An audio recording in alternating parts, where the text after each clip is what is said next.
Helicopter দুর্ঘটনায় ইরানের president পররাষ্ট্রমন্ত্রীর মরদেহ উদ্ধার, 5 দিনের রাষ্ট্রীয় শোক। বঙ্গবন্ধু আন্তর্জাতিক শান্তি পদক প্রবর্তন করল সরকার, দেয়া হবে 2025 সাল থেকে। রাজধানীতে চলবে ব্যাটারি চালিত রিকশা, প্রধানমন্ত্রীর নির্দেশ জানালেন ওবায়দুল কাদের। দ্বিতীয় ধাপে 156 উপজেলায় ভোটকাল, বর্জনের নামে সহিংসতা চালালে কঠোর ব্যবস্থা।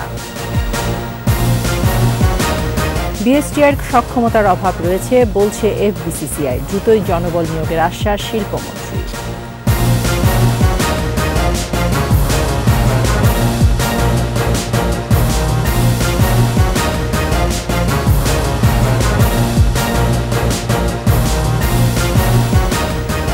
শুনছিলেন ফার্স্ট সিকিউরিটি ইসলামী ব্যাংক পিএলসি সংবাদ শিরোনাম। আমন্ত্রণ সন্ধ্যা 7টার 21 সংবাদে, সাথে আছে আমি তাইজিন রহমান। দর্শক, 21 টেলিভিশনের সংবাদ একই সাথে সরাসরি দেখতে পাবেন আমাদের ফেসবুক পেজ www.facebook.com/2124 অনলাইনে। এছাড়া সংবাদে আরও থাকছে: মুক্তিযুদ্ধের সবচেয়ে বড় গণহত্যার আজও মেলেনি স্বীকৃতি, পূর্ণাঙ্গতা পায়নি চুকনগর স্মৃতি কমপ্লেক্স।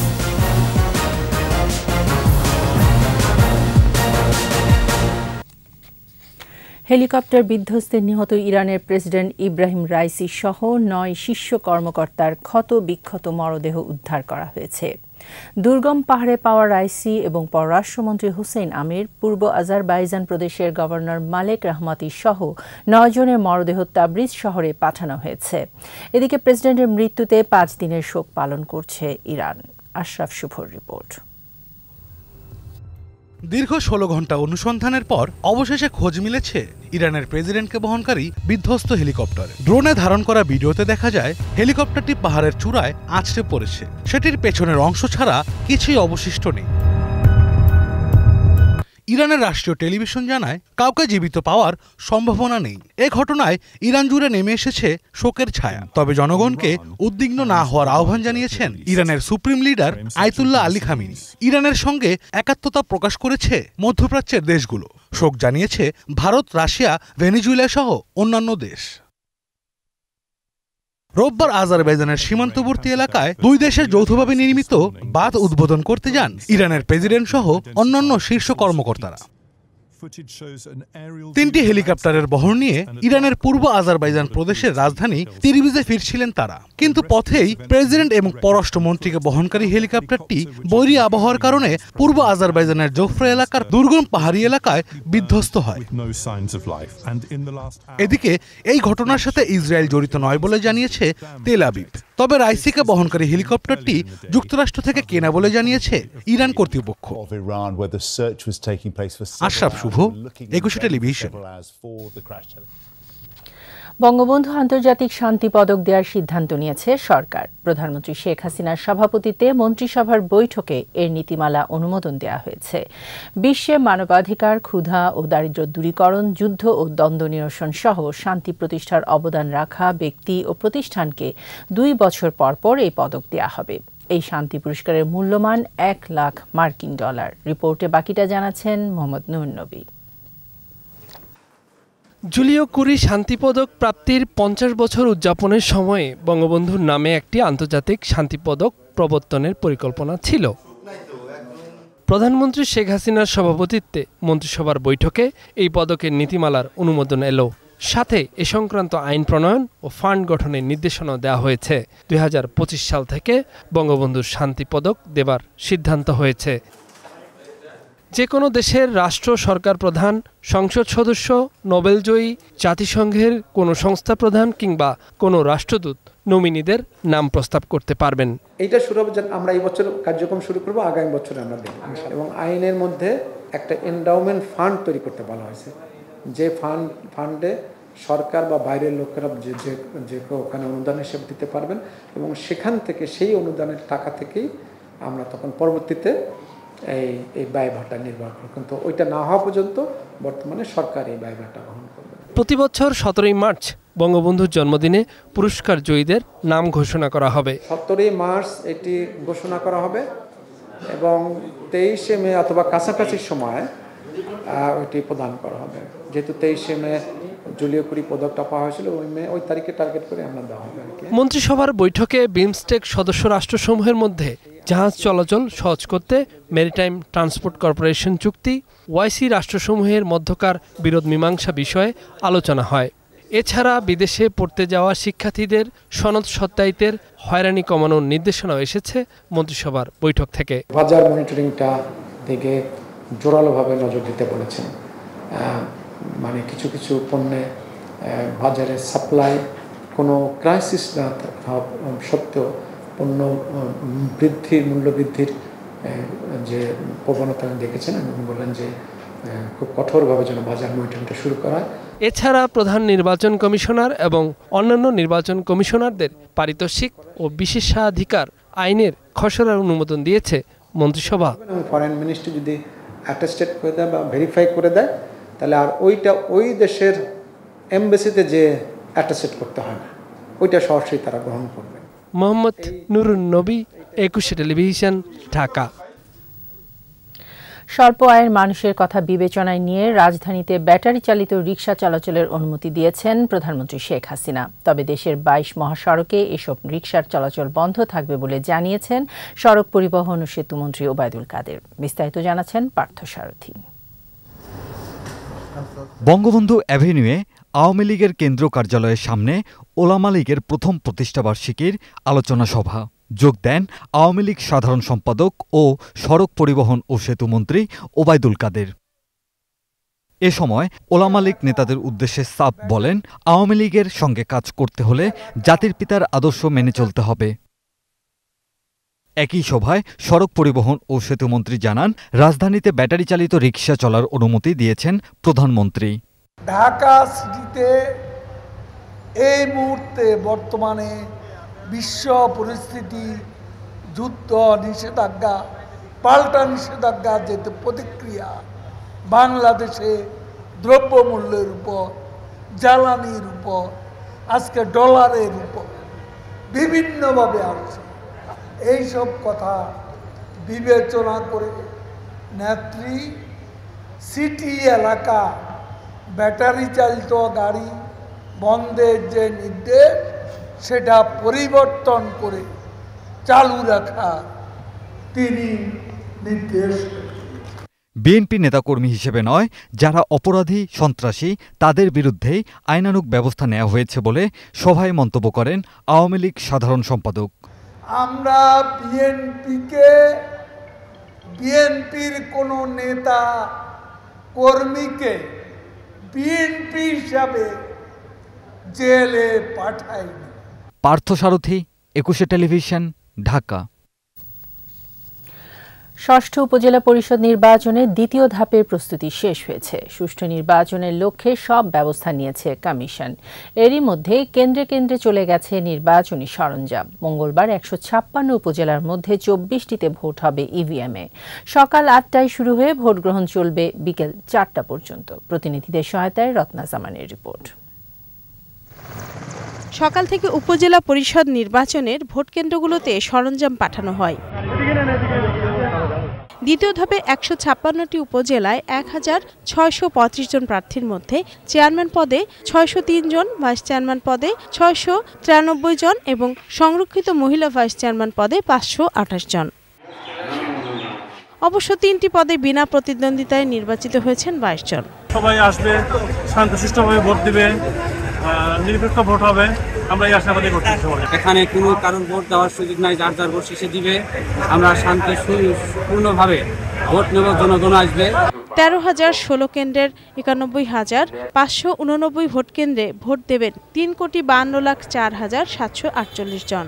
তাদের মধ্যে ১,৭৯,৫,৪৪৬ জন পুরুষ, ১,৭২,৯৯,০৪৭ জন নারী ও ২৩৭ জন তৃতীয় লিঙ্গের ভোটার।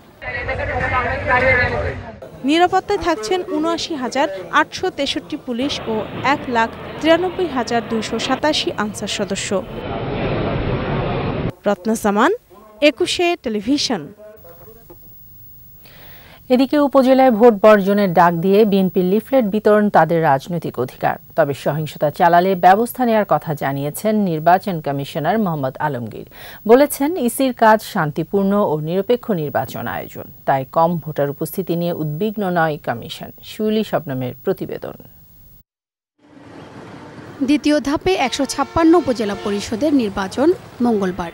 সুষ্ঠু ও শান্তিপূর্ণ করতে প্রস্তুতিসহ সার্বিক বিষয়ে আগারগাঁও নির্বাচন ভবনে সাংবাদিকদের ব্রিফ করেন নির্বাচন কমিশনার মোহাম্মদ আলমগীর। আমাদের নির্বাচনের কেন্দ্রগুলোতে প্রথম ধাপে ভোটার উপস্থিতি কম হওয়ার জন্য কমিশনের উপর আস্থার অভাব নয়, বরং ধান কাটার মৌসুম, আবহাওয়া এবং একটি রাজনৈতিক দলের ভোটে না আসা সহ নানা কারণ থাকতে পারে বলেও মনে করেন ইসি আলমগীর।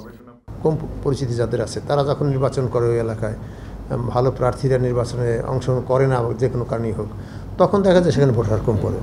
নির্বাচনে যে কোনো শতাংশ ভোট পড়লেই ইসি খুশি মন্তব্য তার। বলেন, কত শতাংশ ভোট পড়লে নির্বাচন গ্রহণযোগ্য হবে এ নিয়ে জাতীয় কিংবা স্থানীয় নির্বাচনে কোনো আইন নেই। ভোটের হার বেশি হলে আমরা খুশি, কিন্তু না হলে এটা নিয়ে যে আমাদের খুব উদ্বিগ্ন হওয়ার মতো কিছু নেই। আমাদের আইনে কোনো পার্সেন্টেজ টার্গেট করা নাই। ফ্রান্সের নির্বাচনে যেমন বলা আছে এত% ভোট না হলে আবার দ্বিতীয়বার নির্বাচন হবে। লিফলেট বিলির নামে বিএনপি সহিংসতা করলে ব্যবস্থা নেওয়ার হুঁশিয়ারিও দেন মোহাম্মদ আলমগীর। সহিংসতামূলক করলে সেটা অবশ্যই নির্বাচনে আচরণের এবং আইনের পরিপন্থী হবে। যদি কোথাও সহিংসতা আশ্রয় নেয় সেখানে আমাদের আইন শৃঙ্খলা রক্ষাকারী বাহিনী আছে, তারা ব্যবস্থা নেবে। রিটার্নিং অফিসার আছে, সরকারি রিটার্নিং অফিসাররা তারা ব্যবস্থা নেবেন। আর যদি শান্তিপূর্ণভাবে ওনারা প্রচার করেন সেক্ষেত্রে ওনারা করতে পারবেন, সে ব্যাপারে কোনো কেউ বাধা দিতে পারবেন না। শান্তিপূর্ণ ও নিরপেক্ষ ভোট আয়োজনে বিপুল সংখ্যক আইন শৃঙ্খলা বাহিনী মোতায়েন করেছে ইসি। শিউলি শবনম, ২১ টেলিভিশন, ঢাকা। বিএসটিআইর সক্ষমতার অভাবে ব্যবসায়ীরা ক্ষতিগ্রস্ত হচ্ছেন বলে অভিযোগ করেছেন এফবিসিসিআই সভাপতি। বলেছেন, মান সনদের অভাবে অনেক সময় আমদানি পণ্য দিনের পর দিন বন্দরে পড়ে থাকছে। আর শিল্পমন্ত্রী বলেছেন, পণ্যের গুণগত মান নিশ্চিতের কোনো বিকল্প নেই। দ্রুতই জনবল নিয়োগ দিয়ে বিএসটিআইর সক্ষমতা বাড়ানো হবে। মেহেদী হাসানের রিপোর্ট। দেশে কোনো পণ্য উৎপাদন বা বিদেশ থেকে আমদানি করে বাজারজাতকরণে দরকার হয় বিএসটিআই এর মান সনদ। বিশ্ব মেট্রোলজি দিবসের অনুষ্ঠানে এফবিসিসিআই সভাপতি বলেন, প্রয়োজনীয় জনবল ও উন্নত যন্ত্রপাতি নেই বিএসটিআই এর। সক্ষমতার ঘাটতি থাকায় মান সনদের অভাবে অনেক সময় আমদানি পণ্য দিনের পর দিন বন্দরে পড়ে থাকছে। ক্ষতিগ্রস্ত হচ্ছেন ব্যবসায়ীরা। বিএসটিআইকে আরো লোকবল দিয়ে আধুনিক মেশিন করে যদি আরো উন্নত করা যায় তাহলে বিএসটিআই সত্যিকার অর্থে বিএসটিআই এর সীমাবদ্ধতা আছে বলছেন শিল্পমন্ত্রীও। দ্রুতই জনবল নিয়োগের কথা জানান তিনি। আমাদের ল্যাবরেটরি ক্যাপাসিটি বাড়াতে হবে, আমাদের ম্যান পাওয়ার বাড়াতে হবে, প্রত্যেক জেলায় বন্দর থেকে শুরু করে সব জায়গায়, যাতে স্টক অফ না হয়। আমাদের আমদানি আমাদের রপ্তানি কোনোটাতেই যেন লোকাল প্রোডাকশন প্রত্যেকটাই আমাদের মেজার থেকে শুরু করে কোয়ালিটি প্রত্যেকটা মেনটেন্যান্সের জন্য এর বিশাল প্রয়োজনীয়তা এবং বিশাল একটি দক্ষ কর্মবাহিনী দরকার আছে। আমি বিশ্বাস করি আমাদের রিক্রুটমেন্ট চলছে। বিশ্ববাজারে নিজেদের অবস্থান ধরে রাখতে পণ্যের মান নিয়ন্ত্রণের বিকল্প নেই। বিষয়টি ব্যবসায়ী বিএসটিআইকে স্মরণ করিয়ে দেন শিল্পমন্ত্রী। মেহেদী হাসান, ২১ টেলিভিশন, ঢাকা। নিচ্ছি সংবাদ বিরতি। বিরতির পর যা থাকছে। এবার ডেঙ্গুর প্রাদুর্ভাব উদ্বেগজনক। গত বছরের চেয়ে দ্বিগুণ রোগী, বেড়েছে মৃত্যুহারও। সীমান্তের জেলায় ছড়িয়ে পড়ছে বিষাক্ত আগাছা পার্থেনিয়াম, পুড়িয়ে ফেলার পরামর্শ। সবই হবে বাসায় বসে। আইডিএলসি আমার ফাইন্যান্সিয়াল পার্টনার বলেই সেভিংস করতে পারছি ডিজিটালি।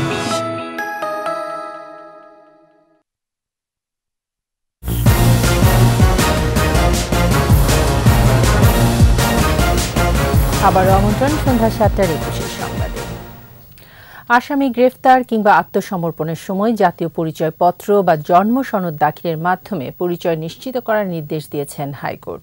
এ বিষয়ে আইজিপিকে সার্কুলার জারি করে সব পুলিশ কর্মকর্তাদের অবহিত করতেও নির্দেশ দিয়েছেন উচ্চ আদালত।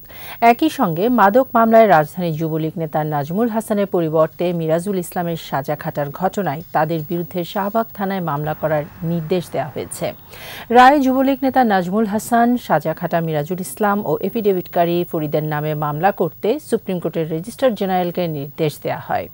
হাইকোর্ট আদেশে আরও বলেন, আসামি কিভাবে আত্মসমর্পণ করল তার বর্ণনা আইনজীবী দেবেন। হাইকোর্টের বিচারপতি আশরাফুল কামালের একক বেঞ্চ এসব আদেশ দেন। বাংলাদেশ চলচ্চিত্র শিল্পী সমিতি নির্বাচনে সাধারণ সম্পাদক পদে মনোয়ার হোসেন ডিপজলের দায়িত্ব পালনে নিষেধাজ্ঞা দিয়েছেন হাইকোর্ট। বিচারপতি নাইমা হায়দার ও বিচারপতি কাজী জিনাত হকের হাইকোর্ট বেঞ্চ এ আদেশ দেন। একই সঙ্গে চলচ্চিত্র শিল্পী সমিতি নির্বাচনে অনিয়মের ঘটনা তদন্তেরও নির্দেশ দিয়েছেন হাইকোর্ট। এর আগে গত 15 মে বাংলাদেশ চলচ্চিত্র শিল্পী সমিতির 2024-26 মেয়াদী নির্বাচন বাতিল চেয়ে হাইকোর্টে রিট করেন পরাজিত সাধারণ সম্পাদক প্রার্থী নাসরিন আক্তার নিপুণ। রিটে মিশের সওদাগর ও ডিপজলের নেতৃত্বাধীন কমিটির দায়িত্ব পালনে নিষেধাজ্ঞা চাওয়া হয়। নারায়ণগঞ্জের আড়াইহাজারে কিশোরীকে সংঘবদ্ধ ধর্ষণের ঘটনায় জড়িত 4 জনকে গ্রেফতার করেছে র্যাব। গতরাতে আড়াইহাজার এলাকায় অভিযান চালিয়ে তাদের গ্রেফতার করা হয়। সে সময় একটি শুটার গান, দেশীয় অস্ত্র ও ইলেকট্রনিক্স ডিভাইস উদ্ধার করা হয় আসামিদের কাছ থেকে।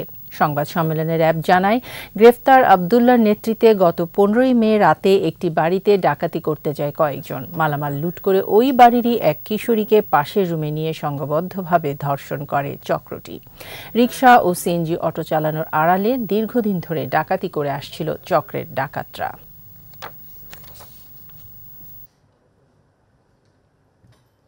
নৃশংস এবং মর্মান্তিক জঘন্য যে ঘটনাটি ঘটেছে, যেখানে একজন নাবালিকা ধর্ষিত হয়েছেন, আমরা তার প্রেক্ষিতে 17 মে তারিখে বাদী হয়ে নাবালিকা নিজেই যে মামলাটি দায়ের করেছেন, সেই মামলার সূত্র ধরেই আমরা এই অপারেশন বা অভিযান কার্যক্রম পরিচালনা করেছি। জিজ্ঞাসাবাদ এবং প্রাপ্ত অনুসন্ধানে জানা যায় যে তারা প্রায় 1 বছরের অধিক কাল ধরে এই সকল ধরনের কাজ, চুরি, ডাকাতি, ছিনতাই, এই কাজে তারা লিপ্ত ছিল।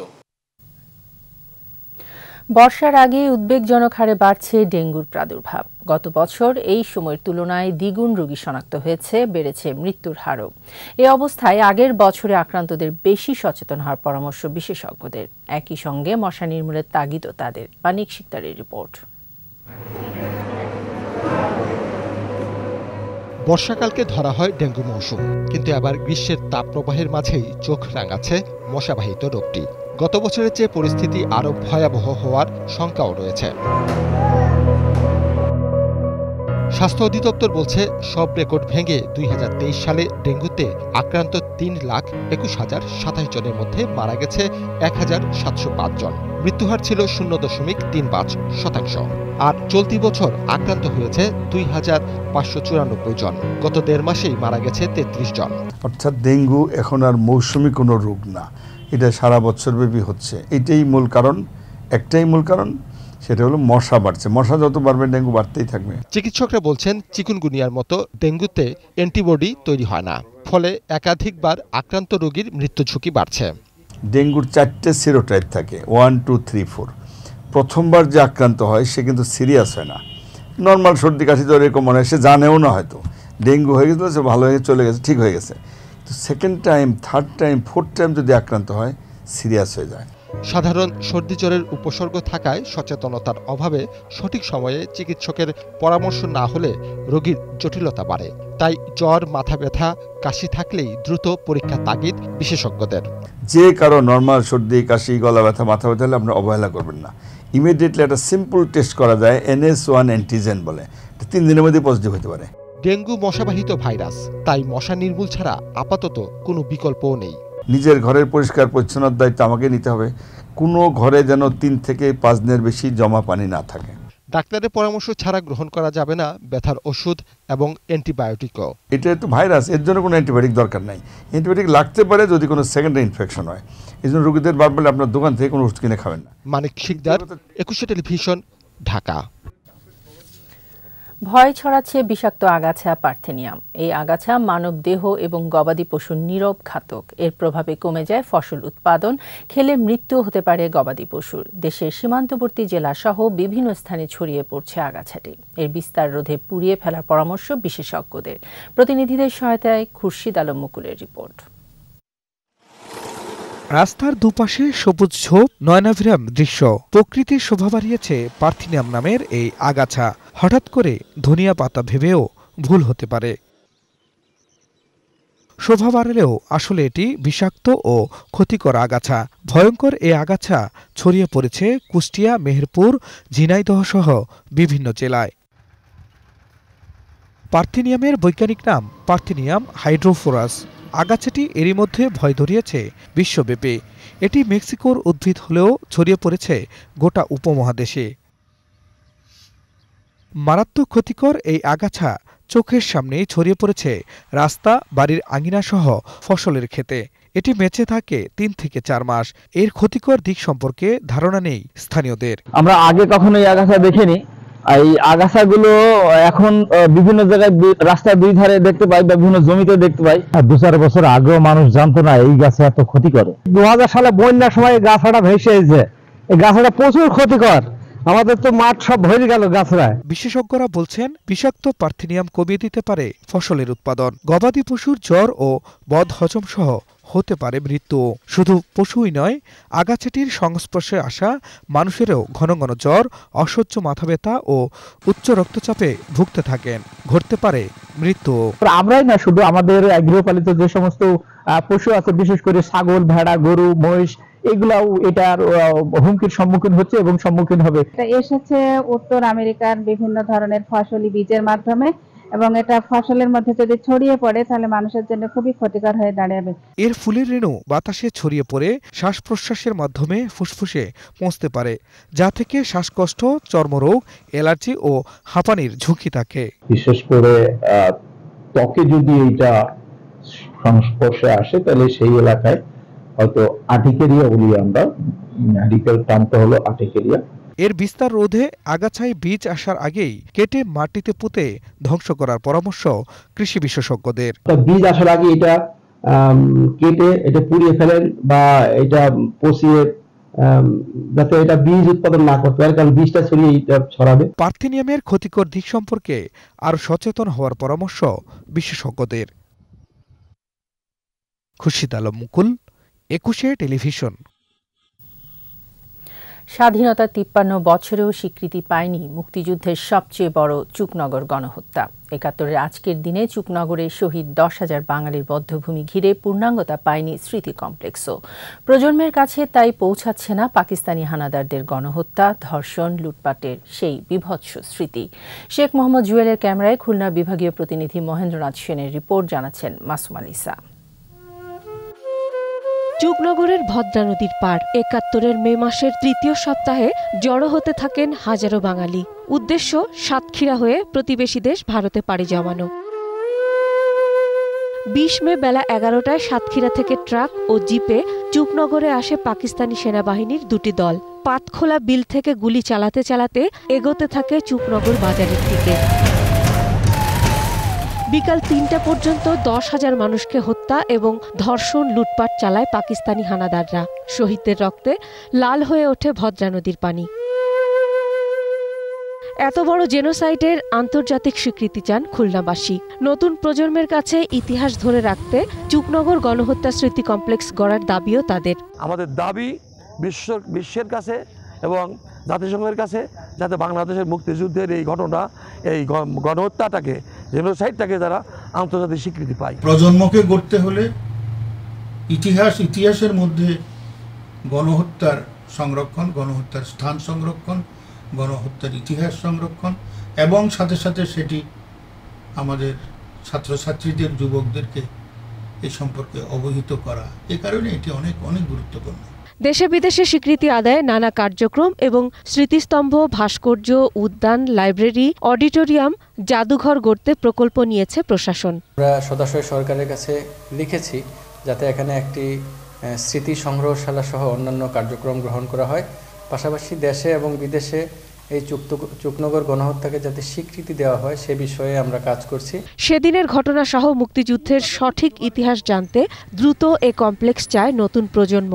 20 তারিখেও আমরা অনুষ্ঠান করে অন্তত এই জিনিসটাকে আন্তর্জাতিকভাবে যাতে স্বীকৃতি পায়। বড় বড় নেতারা অনেক সময় আসে, বড় বড় অনুষ্ঠানে আসে, আসে তারা বলি যায় এই আমরা করবো ও করবো, কিন্তু এইখানে যেটুকু বলি যায় ওইখানে এইটুকুই সীমাবদ্ধতা থাকে। স্বীকৃতি সহ মূল্যায়ন ও সহায়তা দাবি গণহত্যার শিকার শহীদদের স্বজনদেরও। মাসুম আলিসা, 21 টেলিভিশন।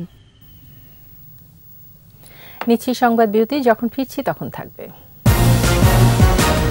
ব্যাপক দরপতনের কবলে পুঁজিবাজার, পরিকল্পিতভাবে অস্থিরতা সৃষ্টির অভিযোগ। ভারতের লোকসভা নির্বাচনে পঞ্চম ধাপের ভোট শেষ, পশ্চিমবঙ্গে অনিয়মের অভিযোগ। সবই হবে বাসায় বসে। আইডিএলসি আমার ফাইন্যান্সিয়াল পার্টনার বলেই সেভিংস করতে পারছি ডিজিটালি। আবার আমন্ত্রণ সন্ধ্যা 7:21 সংবাদে। কক্সবাজারের উখিয়ায় 7 লাখ ইয়াবা সহ 4 জনকে আটক করেছে র্যাব। ভোরে উখিয়ার পাটুয়াটেক মেরিন ড্রাইভ রোডে এই অভিযানে আটকরা হচ্ছেন আব্দুল্লাহ আমিন, মোহাম্মদ আবদুল্লাহ, নুরুল আফসার এবং জাফর আলম। দুপুরে সংবাদ সম্মেলনে র্যাব 15 উপঅধিনায়ক মেজর শরীফুল আহসান জানান, গোপন সংবাদে গতরাতেই পাটুয়াটেকে অবস্থান নেয় র্যাব। ভোরে একটি সরকারি প্রতিষ্ঠানের স্টিকার ও নম্বরযুক্ত পাজেরো জিপে তল্লাশি চালিয়ে 7 লাখ ইয়াবা জব্দ করা হয়। মিয়ানমারের রাখাইনের ইয়াবা কারবারি বার্মাইয়া সিরাজের মাধ্যমে চালানটি দেশে আসে বলে জানান আটক মোহাম্মদ আবদুল্লাহ।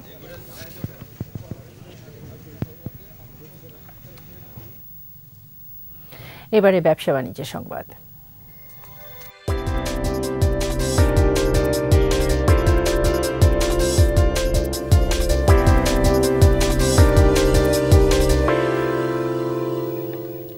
ব্যাপক দরপতনের কবলে দেশের পুঁজিবাজার। বাজেটে মূলধনী মুনাফার উপর করারোপের গুজব এবং সর্বোচ্চ 3% দর হ্রাসের সার্কিট ব্রেকারকে অজুহাত বানিয়ে সংঘবদ্ধ চক্র বাজারকে ফের অস্থির করে তুলেছে।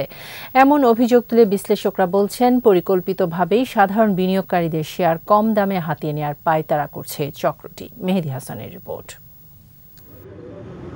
এমনিতেই নড়বড়ে দেশের পুঁজিবাজার, বেশিরভাগ বিনিয়োগকারী পুঁজি রক্ষায় হিমশিম খাচ্ছেন।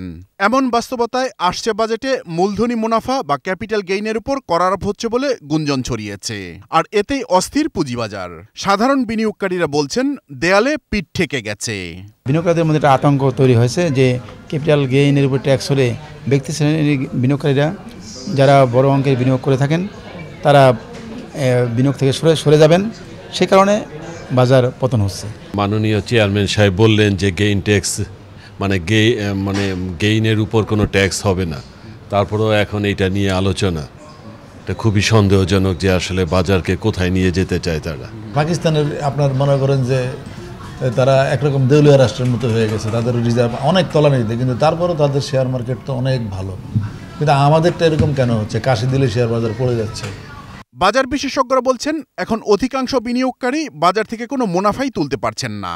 সেক্ষেত্রে ক্যাপিটাল গেইনের উপর করারোপ হলে তাদের আতঙ্কিত হওয়ার কথা নয়। তবে বিষয়টিকে ইস্যু বানিয়ে একটি সংঘবদ্ধ চক্র ব্যাপক দরপতনের দিকে ঠেলে দিয়েছে বাজারকে। একটা প্রস্তাবনা, একটা আলোচনা, সেগুলোর উপর ভিত্তি করে এই যে প্রাতিষ্ঠানিক বিনিয়োগকারীরা এক ধরনের প্যানিক ছড়ায় দিচ্ছে, আপনি তো নীল করে ফেলতে পারবেন না। আপনাকে কি করতে হবে? আপনাকে ট্যাক্স দিতেই হবে। যদি ট্যাক্স ইম্পোজ করে দিতেই হবে। তাহলে দিতে হলে তারা হয়তো এরকমও করতে পারে যে ডাউন করবো আমরা, পরে দেখা গেল জুন মাসে আগে আমরা আবার আপ করবো, করে ট্যাক্স সরকারেরটা দিয়ে দেবো, আমার প্রফিট হয়ে যাবে, মানুষের উপর দিয়ে সবগুলো, আমাদের কোনো ক্ষতি হলো না। এরই মধ্যে বাজারের শেয়ারের মূল্য হ্রাসের 3% নিম্নসীমা তুলে পূর্বের অবস্থায় ফিরিয়ে নিয়ে নেওয়ার দাবি তুলেছে একটি পক্ষ। এটিও সাধারণ বিনিয়োগকারীদের উদ্বেগ বাড়িয়েছে বলছেন বিশেষজ্ঞরা। তাদের মতে বর্তমান পরিস্থিতিতে 3% সার্কিট ব্রেকার তুলে নেওয়া হবে আত্মঘাতী। যদি আজকে 3% ডাউন সার্কিট তুলে দিত তাহলে প্রায় 250 পয়েন্ট পড়ে যেত, মানে 10% দিতেও যায় এই ধরনের নেগেটিভ খবরে। তাহলে এটা তো নিয়ন্ত্রণ সংস্থার পক্ষ থেকে বিভিন্ন কিছু জেনে বুঝেই তারা এটা করেছে। বাজারের এই সংকটে সুবিধাভোগী প্রাতিষ্ঠানিক বিনিয়োগকারীরা অগ্রহণযোগ্য আচরণ করছে বলেও মত বিশ্লেষকদের। প্রাতিষ্ঠানিক বিনিয়োগকারী যারা আছে তারা ফেল করেছে। মেহেদী হাসান, 21 টেলিভিশন, ঢাকা। ঈদুল আজহার সামনে রেখে রাজধানীর মিরপুরে শুরু হয়েছে মিরপুর ফার্নিচার উৎসব। ঈদের আগের রাত পর্যন্ত আগারগাঁও থেকে মিরপুর 10 নম্বর বেগম রোকেয়া সরণির সব ফার্নিচার শোরুমে চলবে এই মেলা। শেওড়াপাড়া মেহফিল কনভেনশন সেন্টারে মেলার উদ্বোধন করেন মানিকগঞ্জ 1 আসনের সংসদ সদস্য সালাউদ্দিন মাহমুদ জাহিদ। বিশেষ অতিথি ছিলেন BFEA সভাপতি ও FBCCI পরিচালক doctor KM Aktaruzzaman, Bangladesh furniture শিল্প মালিক সমিতির সভাপতি সেলিম H রহমান, মহাসচিব ইলিয়াস সরকার ও সাংগঠনিক সম্পাদক এ করিম মজুমদার। এই মেলায় হাতিল, আখতার, নাভানা, নাদিয়া সহ 100টি প্রতিষ্ঠানের শোরুম যুক্ত থাকছে। প্রতিদিন সকাল 10টা থেকে রাত 8টা পর্যন্ত চলবে এই মেলা। সাকিব আল হাসান সবসময় সেরা পারফর্মার। এই বিশ্বকাপেও সাকিবের কাছ থেকে সেরা পারফরমেন্স আশা করেন মাশরাফি বিন মুর্তজা। সাবেক এই টাইগার অধিনায়ক বলেন, টি-20 বিশ্বকাপেও ভালো করবে বাংলাদেশ। সাকিবকে নিয়ে আলাদা করে তো বলার কিছু নাই, সবসময় বেস্ট পারফরমেন্স সবাই আশা করবো থেকে। আমি অবশ্যই চাইবো বাংলাদেশ চ্যাম্পিয়ন হয়ে আসুক, বাট রিয়েলিস্টিকলি ভাবতে হবে কেমন খেলছে ওখানে, উইকেট কেমন, কন্ডিশন কেমন, দল কেমন ফর্মে আছে, প্লেয়াররা কেমন খেলছে, সবকিছু মিলে হয়তোবা প্রথম রাউন্ড পার করে তারপর মনে হয় সুপার 8 হবে। তো প্রথম রাউন্ড পার করতে পারলে তখন একটা আইডিয়া। ইউরোপ, আফ্রিকা ও এশিয়া মহাদেশের 12 দেশের অংশগ্রহণে মাঠে গড়াচ্ছে বঙ্গবন্ধু কাপ আন্তর্জাতিক কাবাডির 4র্থ আসর। 23শে মে থেকে ঢাকায় আসতে শুরু করবে অংশগ্রহণকারী দলগুলো। ইউরোপ থেকে পোল্যান্ড, আফ্রিকা মহাদেশ থেকে কেনিয়া ও উগান্ডা এবং এশিয়া থেকে অংশ নিচ্ছে জাপান ও দক্ষিণ কোরিয়া। এছাড়া Iraq, Indonesia, Malaysia, Thailand, Nepal এবং শ্রীলঙ্কাও খেলবে এই টুর্নামেন্টে। সংবাদ সম্মেলনে কাবাডি ফেডারেশনের সভাপতি ও আইজিপি চৌধুরী আবদুল্লাহ আল মামুন জানান, জাতীয় খেলা কাবাডির উন্নয়নে এমন টুর্নামেন্ট আরও আয়োজন করা হবে। আর এরই সাথে শেষ করছি সন্ধ্যা 7টার 21 সংবাদ। যাওয়ার আগে ফার্স্ট সিকিউরিটি ইসলামী ব্যাংক পিএলসি সংবাদ শিরোনামগুলো জানিয়ে দিচ্ছি আরও একবার। হেলিকপ্টার দুর্ঘটনা, ইরানের প্রেসিডেন্ট, পররাষ্ট্রমন্ত্রীর মরদেহ উদ্ধার, 5 দিনের রাষ্ট্রীয় শোক। বঙ্গবন্ধু আন্তর্জাতিক শান্তি পদক প্রবর্তন করল সরকার, দেয়া হবে 2025 সাল থেকে। রাজধানীতে চলবে ব্যাটারি চালিত রিকশা, প্রধানমন্ত্রী নির্দেশ জানালেন ওবায়দুল কাদের।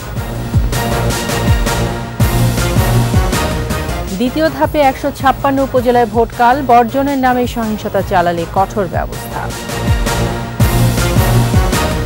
বিএসটিআর সক্ষমতার অভাব রয়েছে বলছে এফবিসিসিআই, দ্রুতই জনবল নিয়োগের আশ্বাস শিল্পমন্ত্রী।